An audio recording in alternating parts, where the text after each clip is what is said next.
Action Comics 1094, Mark Waid writing with Patricio Delpeche on the art. Never heard that name before. I will say this though on the art, to start off with that, is that it does look very similar to the Partridge style that we normally get. Like they found someone who has a close sort of vibe. I think it's that those mega flat colors are really helping. Yeah, probably, yeah. Yeah, it's the flat colors but also this artist uses heavier inks, you know, to make it a bit different. Feels a little more Somni-esque. Yeah. Mm-hmm. Which isn't a bad thing. No, not at all. No. So, when you got into this, and it was going to be the one where like he was pulled into like a military thing, right? That Sam Lane was going to yank him into whatever conflict. But there's still some teen stuff like before and after, particularly this idea that Lana's dad is being all kind of weird and taking notes, and it's teasing that in a few weeks' time there's going to be some event with him that we're building to. But which, as a longtime Superman fan, I have no idea what they're talking about. So that's exciting. I don't know any of this part of the Lana history. That this is all like news to me. Yeah, it's either the WAID is pulling something from like the legit golden age that we just never knew, or he's just adding something, which is with good. WAID, I'm more inclined to think it's probably the former, and then he's doing a spin on it. But just because that's kind of his shtick, right? He loves doing that, a bit like Morrison does. Yeah, and they developed Lana's character here a little bit. This whole thing where she's like, you know, her parents are actually kind of well off because her dad's job, being an archaeologist and all that, but she doesn't want to like show it off at school. She doesn't want to like stick out, so she doesn't wear the fancier clothes that they buy her. So I was like, okay, that's an interesting little bit of character development. So the whole thing is though, as he gets called in, he's feeling kind of like, you know, bad about having to like always lie, and he feels kind of alone, and that's something that really comes back in at the end. We'll go to the ending. The military conflict though is he's sent in to save Silas Stone, so it's Cyborg's dad who's been kidnapped behind enemy lines. And they send him in to go and deal with that. He meets up with some troops and tries to help them, but suspiciously, when he gets there, he immediately feels kind of, I don't know if weak's the right word, but something's going on. Like, he's not feeling himself. It turns out to be a high-pitched, like, sonic weapon device that's kind of affecting his hearing. And he even says in the narration that eventually he'd be able to tune this kind of thing out. You know, he'd be really skilled at, like, picking what he hears, but he couldn't do that yet, so it's hitting him quite hard. I was like, okay, that's some interesting, you know, in-depth lore. I'm cool with that. It's the fact that he can talk to the soldiers, but the soldiers can't. He can't hear the soldiers, too. So now he has to communicate through, you know, doing whatever, which I do like. And just the idea when he comes across the dead pilot, him having to actually come face to face with like death in this way. And again, it makes it very clear there was not anything that he could have done. He was already dead by the time he got here. Yeah. Right. But and Clark's like, yeah, I'm on a farm and I've been to a couple funerals, but like this is the first time because of like human action that he was put face to, which I do like that being a big moment in Superman's development. You know, it raises his stakes of like, this is for serious. Like I have to be the best hero I can be, this kind of thing. Did anyone else like have a feeling the entire time that it was going to be a much sketchier mission than it ended up being? Yeah, I was actually thinking, there was definitely a part in the middle where I thought, like, maybe not super sketchy per se, but it was actually all a test to see if they could, like, affect Superboy. Maybe. Because I think it was at the end of the last issue where we get the reveal that General AIM wants to use him, and it's like Project Super Weapon or something like that, is what he calls it. And it made it feel like, oh, he's going to use him to do something that's really against his morals, that he's going to try. And nothing in this issue is against Clark's morals. He's literally he's involved in an active conflict that's like sanctioned by the US government, which is a little bit unusual for Superman, as we know later, but it's ultimately, he is there to just escort people to safety, and that is it. He's not there to do anything that he would consider crossing a line. And maybe it's just General Lane trying to ease him in, like, hey, let's get him in first. But I thought he would try it. I'm sure the missions harder. are going to get like sketchier or tougher as time goes on. There's probably going to be some where he does have to question, like, do I want to cross this line? I agree. I just thought there'd be something like that in the first one with the way it was presented for from last issue. Yeah. Well, I also like that Wade is doing the Superman in the military kind of thing, year one, that another creator tried and it tanked, years ago. So I feel like this is how you do it too, because it's at first it's nothing that Clark's going to object to, and so you build to it, and at this point, it's not like he has heat vision or full control of his powers either. Well, we know he doesn't have heat vision. It likes to remind us every issue. I didn't have heat vision yet, so I had to do something else. Yeah. It does have freeze breath, though, because he puts a wall of ice up to stop some bullets at one point. Yeah. Yeah. But, I do like that it keeps, he's not quite a weapon, right? So it's almost like Lane as a raptor testing the fences to just see how far he can go, and again, they're developing this, Silas Stone doing the sonic weapon shouldn't be a surprise, knowing what Cyborg's main go-to kind of weapons are. I also wonder Titans, if now these troops reporting back to Sam Lane, is this going to be like, oh, we know something that affects them, we'll keep this in our back pocket, Silas, keep making more of these so we can use them later, kind of thing. So that if we ever have to go against Superboy, we can fight him. Yep. Maybe Sam Lane nefariously is looking for ways to control him, and this would be one thing that maybe will help do that.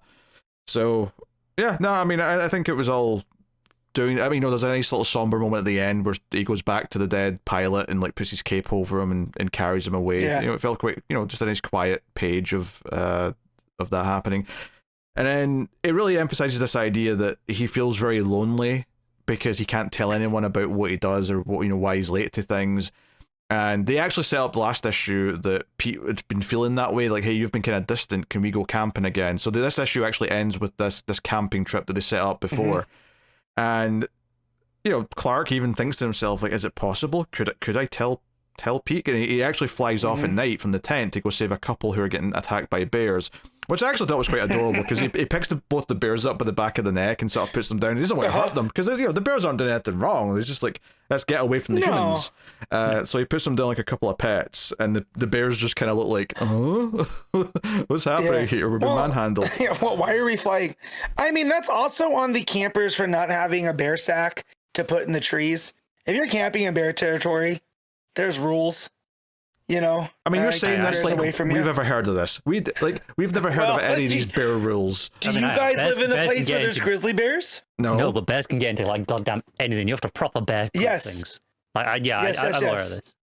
Yeah, I never heard of this. I also, every so often I'll hear in a movie someone mention something about rope to deal with snakes, and I'm like, what do you do with a rope to deal with a snake? That doesn't make any sense to me. No, I'm with you on that one. Yeah. No, I don't know anything about that either.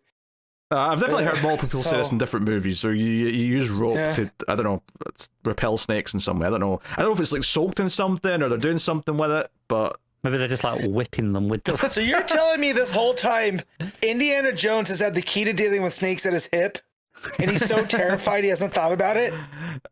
It tends to be thicker rope from what I've seen, but I don't know. I don't know if it's like, I know it's doused in something so the snakes won't like slither over it or something. I have no idea what it is, but I've heard something to do with. But rope. No, I do. Yeah, but I did like that part with the bears, not just because I love bears, right? But him picking them up, like Pete said, like they're puppies, by the scruff of their necks, and dropping them off somewhere where they can't get into trouble, which is how we should be dealing with bears. All of a sudden, dropping them off where they can't cause trouble. The art on their faces made it look like they're like in like a cartoon, and they're like, huh? Yeah, what's that? So that was fun. How are we flying? And then the climax at the end is like Clark saying, no, I can't tell Pete Ross what I am because that's too much of a burden and that's not fair to him. But when he lies back down in the tent, you just see that Pete's eyes are open and he's like, did I just see Clark land from flying? See, the thing is, I did not get that from the art up until that point. This is my one major critique with this issue, is that the reveal at the end with the eyes, that's what I assumed it was telling me. And then I look back and there's no way he kind of, he's inside the tent's closed. He isn't in his Superboy outfit at any point that Pete could see. For all he knows, Clark just got up and went for a piss and came back. I mean, I can believe that he's pretending to be asleep because he's Clark's about to open the tent. But I mean, like, I don't know, maybe he just heard him land or something. Maybe he was outside and like scurried back in. I don't know. Maybe it feels like it feels like you're stretching to explain something though, because of the implication at the end. I don't think it needs to be that explained though. I think the look in the I got just immediately from looking his face in that last panel that he is aware of something that Superman or Superboy is not supposed to have told him, right? Because he's either seen or heard something now. Is that what that's supposed to be in that top panel? Is that supposed to be the shadow of him looking out? Because I didn't get that. I'm looking like maybe that's what that is, but it kind of just. Oh, maybe. Because he's just looking through the netting part of the tent. Yeah, I think it's. Do you know what's throwing me off about that shadow is that it doesn't look right. I feel like the shadow, it has that oval bit cut out at the bottom, like in his torso, and it needs to continue down to where the flap is no longer netting. And if it had that, I would think it was a person, but as it is, it just looks like another random shadow. It almost looks to me more like Clark's shadow. Because the way that it lines Clark's up. shadow's on the floor next to him, right? That's on the ground. No, yeah. I know, but just the way that it's in the background, I didn't even notice it until you guys just said something. Yeah. So I think to me, like the netting on the tent is clearly something that you can see through, and that's all I didn't think about it that hard, to be honest. I just sort of took the expression at the end to mean what it meant, and then moved on with my life. I don't know, just him laying there with his eyes open like that. He looks like a CPR dummy. And it frightened him. It frightened me a little bit. He looks like he's having an Am flashback, like he's seen some serious shit. Yeah. Yeah. But to be fair though, I do like what this sets up. I like this idea that Pete knows, but Clark doesn't know he knows yet. So there's maybe going to be a little fun with that potentially for at least an issue before he finally reveals that he knows or saw something. Man, have I got a TV show for you? Yeah. That didn't happen in Smallville, did it? Maybe not with Pete, but it definitely happened a few times. Yeah. With other characters. Did that with Chloe? Was that a Chloe thing? Yeah, did she know definitely before? happened with Chloe. Okay. It definitely happened with at least two or three. She put it together. That's right. Yeah, Okay. Happened with Lana like 3 times, I'm pretty sure. Yeah, but she always get mind wiped. And then she whenever got that mind happens. wiped. Yeah, obviously. But it still happened. I forgot what I was gonna say now. I don't know. I do love that they're still going forward with the love triangle between Clark, Lana, and Superboy, right? Yeah. Because she's still writing that stuff on there. Now the idea that there's another triangle and that it's Pete knows that Clark's Superboy, but Clark doesn't know that Pete knows, and it creates this other weird triangle. What if? Because so earlier in the issue, Lana's got on her her case or whatever, she has a little LL loves SB, right? SB. What if she's got something like that sitting out and Pete's sitting there and he knows that Clark is Superboy, but Clark doesn't know that Pete knows that he's Superboy, but he knows that Lana secretly has a crush on his alter ego, but doesn't know that that's the same person as Clark. There's a weird tangled web of who knows what starting to form here potentially. I love that. That's the stuff I feel like Wade's handling really adeptly. And the type of young Clark stories I do want to hear. Because I'm not that big on the military stuff.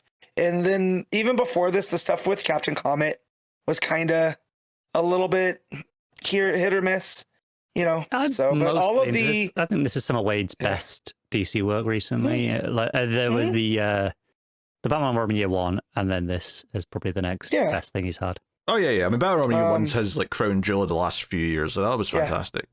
Yeah. But yeah, so it's just some of that stuff. I just feel like it's a little bit weird, but the teen stuff he's really hitting on. All right, well, I guess we're ready to. I enjoyed the art. Despite complaints of shadows at the end, was there a cross in that panel that's there in the next one? Who can say? And Pete Ross's dead eyes. He's maybe shocked though, so I can accept the dead eyes in that panel. It works for the what you're supposed to be feeling in the moment. So I get it. All right, Matt, what were you rating Action Comics? I'm gonna give this an 8. All right, Connor. I'll go with a 7.5.